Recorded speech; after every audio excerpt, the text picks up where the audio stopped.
പണ്ടത്തെ 100 രൂപയും ഇന്നത്തെ 100 രൂപയും എന്തൊരു മാറ്റമാണ് സംഭവിച്ചിരിക്കുന്നത്. നിങ്ങളുടെ കയ്യിലിരിക്കുന്ന 100 രൂപ നോട്ടിന്റെ യഥാർത്ഥ വില എത്ര നിങ്ങൾക്കറിയാമോ?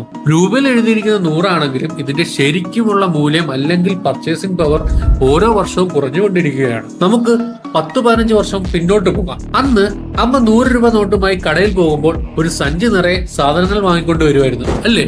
ഇന്ന് അതേ 100 രൂപയുമായി കടയിൽ പോയി കഴിഞ്ഞാൽ നമുക്ക് ഒരു പാക്കറ്റ് പാൽ അല്ലെങ്കിൽ കുറച്ച് പച്ചക്കറികൾ വാങ്ങുമ്പോഴേക്കും ആ ക്യാഷ് അവിടെ കഴിയും. ഇതിനെയാണ് ഇൻഫ്ലേഷൻ അല്ലെങ്കിൽ പണപ്പെരുപ്പം എന്ന് പറയുന്നത്.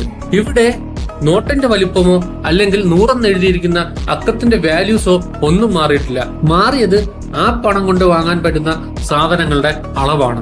അതായത് പണത്തിന്റെ മൂല്യം കുറഞ്ഞു, സാധനങ്ങളുടെ വില കൂടി. പിന്നെ ഒരു കാര്യം, ബാങ്കിൽ പണം വെറുതെ സൂക്ഷിച്ചത് കൊണ്ട് നമുക്ക് പണപ്പെരുപ്പത്തെ തോൽപ്പിക്കാൻ കഴിയില്ല. അതിന് നമ്മൾ സ്മാർട്ടായി ഇൻവെസ്റ്റ് ചെയ്യാൻ തന്നെ പഠിക്കണം. നിങ്ങൾക്ക് ഓർമ്മയുള്ള കാലത്ത് 100 രൂപ നോട്ടുമായി കടയിൽ പോയിരുന്നാൽ എന്തൊക്കെ സാധനങ്ങൾ വാങ്ങിക്കാൻ പറ്റുമെന്നുള്ളത് താഴെ കമന്റ് ചെയ്യുക. കൂടാതെ ഇതുപോലുള്ള ഇൻഫർമേഷൻ സിമ്പിളായി മനസ്സിലാക്കാൻ ഈ പേജ് ഫോളോ ചെയ്യൂ.